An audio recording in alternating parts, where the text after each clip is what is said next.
This is the story of the rise and fall of Mexico's biggest narco.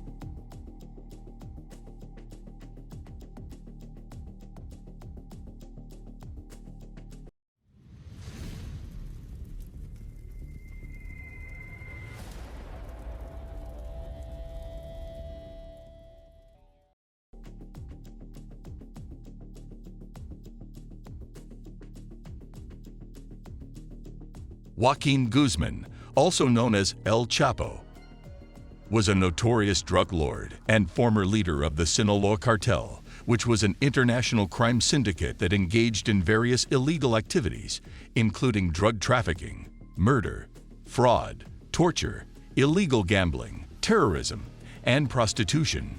He was widely regarded as one of the most dangerous and influential criminals in the world, whose name installed fear in people around the globe. Born on April 4, 1957, in a small village in the state of Sinaloa, Mexico, he grew up in a poor family and dropped out of school at an early age to work at an orange stand. At the age of 15, Guzman discovered that there was a much more lucrative business than oranges: drug trafficking. He entered the drug trade by growing marijuana for local dealers during his early adulthood. He got his nickname El Chapo because of his short stature. Although Guzman may have been the shortest boy in town, he was definitely the most enterprising and driven. He was willing to do whatever it took to abandon his peasant life and create his own fortune, no matter whose life he had to ruin in the process. El Chapo's rise to power began in the late 1970s when he started working with Hector Luis Palma Salazar, a rising drug lord in the Sinaloa region of Mexico. Guzman helped to map out routes to move drugs through Sinaloa and into the United States, using his knowledge of the area to his advantage. By the mid-1980s, Guzman had caught the attention of Miguel Ángel Félix Gallardo, aka El Padrino, one of Mexico's leading kingpins at the time. Guzman was put in charge of logistics for Gallardo's organization, overseeing the transportation of drugs across the border. However, Gallardo's arrest in 1989 left a power vacuum in the Mexican drug trade, which Guzman was quick to fill. He formed his own organization, which later became known as the Sinaloa Cartel. He quickly rose through the ranks and became one of the most powerful drug lords in Mexico. He was known for his brutal tactics, including violence and intimidation, which he used to expand his territory and eliminate his rivals.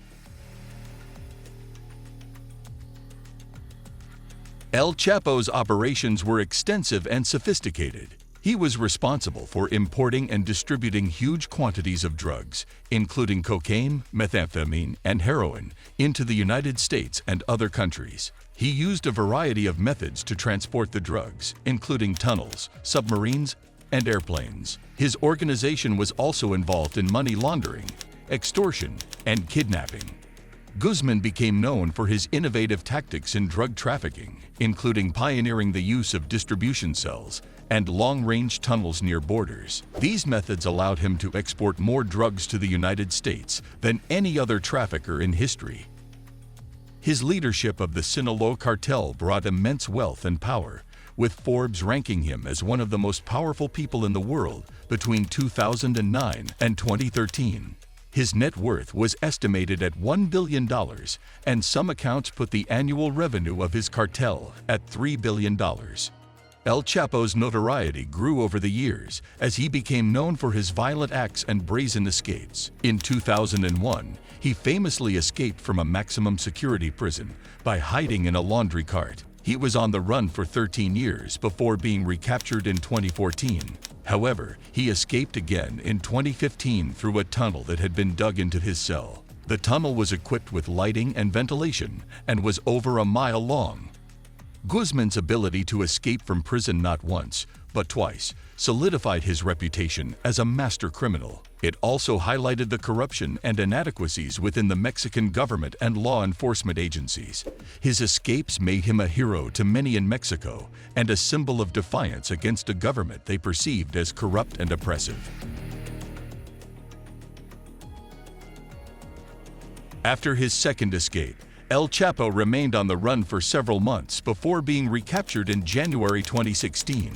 He was extradited to the United States in 2017 to face trial on a variety of charges, including drug trafficking, money laundering, and murder. The trial was one of the most high-profile criminal cases in recent memory, with witnesses testifying about Guzman's brutal tactics and the inner workings of the Sinaloa cartel. In February 2019, El Chapo was found guilty on all counts and sentenced to life in prison in maximum security, ADX. His sentencing marked the end of an era in the drug trade and a victory for law enforcement agencies around the world.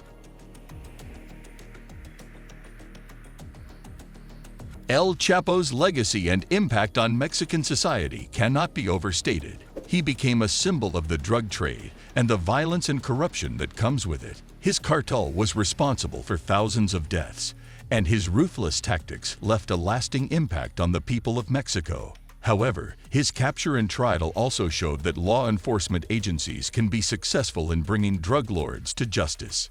El Chapo's capture and conviction have also had a significant impact on the Sinaloa cartel and drug trafficking in general. The cartel has been weakened in recent years, with several high-profile arrests and internal conflicts.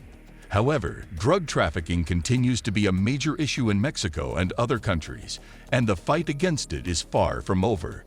What do you think? Is El Chapo planning his third escape, or has he given up? Please let us know in the comments.